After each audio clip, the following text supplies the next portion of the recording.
sekalian, perkenalkan nama saya Indria Katrina. Saya adalah mahasiswi dari Universitas HKBP Nomensen Medan, jurusan Fakultas Keguruan dan Ilmu Pendidikan. Nah, kali ini saya akan memberikan video kepada adik-adik sekalian, yaitu tentang materi kelas 12 SMA, yaitu tentang notasi sigma, jumlah Riemann, dan integral tentu. Mari kita saksikan videonya ya.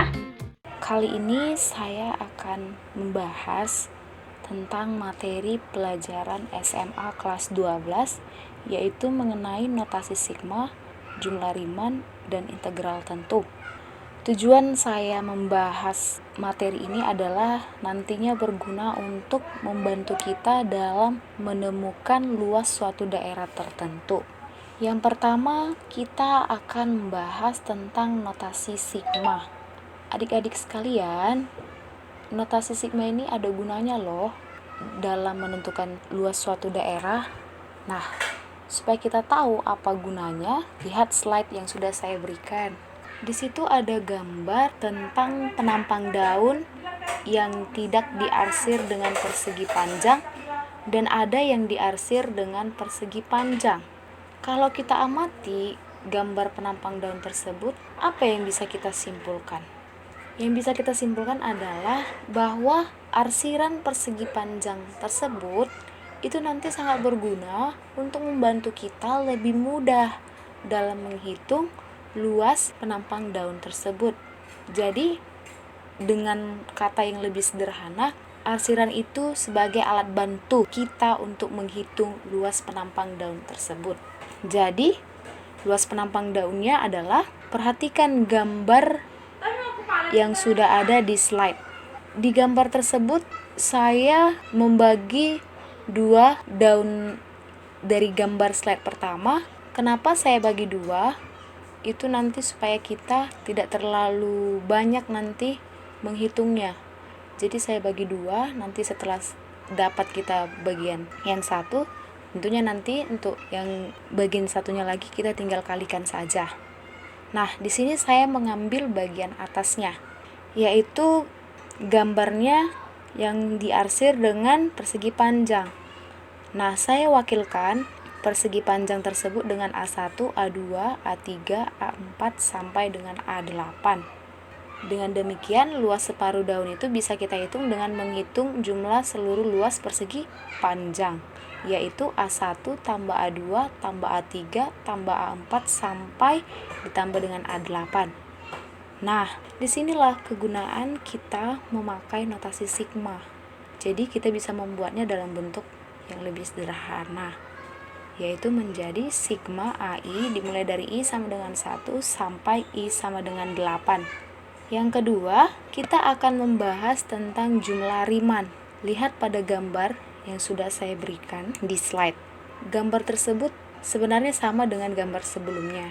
Hanya saja yang membedakannya adalah bahwa yang sejajar dengan sumbu Y itu ada fx2, ada fx3, kemudian dan seterusnya. Kemudian yang sejajar dengan sumbu X itu ada delta X1, delta X2, dan seterusnya. Nah, apa sih gunanya yang sejajar dengan sumbu Y dan sumbu X tersebut? Gunanya adalah, kita kan tahu bahwa untuk mencari luas persegi panjang adalah panjang kali lebar. Maka yang sejajar dengan sumbu Y itu adalah panjangnya, dan yang sejajar dengan sumbu X itu adalah lebarnya.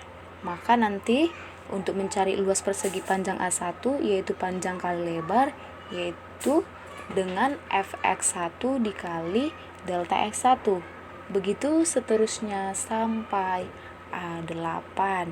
Maka kesimpulannya, kita bisa mencari dengan A1 ditambah A2 sampai ditambah dengan A8 itu sama dengan fx1 dikali delta x1, kemudian fx2 dikali dengan delta x2 sampai fx8 dikali delta x8. Kemudian ini bisa kita sederhanakan dengan notasi sigma, yaitu sigma fxi dikali delta xi dimulai dari I sama dengan 1 sampai I sama dengan 8. Selanjutnya nilai sigma fxi delta xi dimulai dari I sama dengan 1 sampai I sama dengan N. Inilah yang kita sebut dengan jumlah Riemann. Sekali lagi saya tegaskan bahwa nilai sigma fxi dikali delta xi itulah yang disebut dengan jumlah Riemann, di mana dalam fungsi fx dengan xi adalah titik wakil pada interval ke I, dan delta xi lebar interval ke I, dan n banyak subinterval. Selanjutnya kita akan membahas tentang integral tentu. Nah, lihat juga pada slide yang sudah saya berikan, di situ ada gambar. Apa yang bisa kita simpulkan dari gambar tersebut? Yang bisa kita simpulkan adalah semakin banyak interval yang dibuat, maka jumlah semua poligon atau jumlah Riemann akan mendekati luas daerah yang dibatasi grafik fungsi fx. Kemudian, jumlah Riemann dari fungsi yang membatasi daerah yang akan ditentukan luasnya akan sama jika banyaknya interval yang dibuat sebanyak-banyaknya. Kemudian, dengan menggunakan hasil kesimpulan tersebut, kita gabungkan dengan konsep limit tak hingga, yaitu menjadi limit n menuju tak hingga Gn. Dalam hal ini, Gn merupakan jumlah Riemann oleh fx dengan n subinterval. Jadi, apa juga yang bisa kita simpulkan terkait luas daun tersebut? Maka kesimpulan yang bisa kita buat adalah luas setengah daun yang kita namakan dengan A daun adalah limit n menuju tak hingga sigma fxi dikali delta xi dimulai dari I sama dengan 1 sampai I sama dengan N. Inilah yang disebut dengan integral tentu fungsi fx pada interval 0a.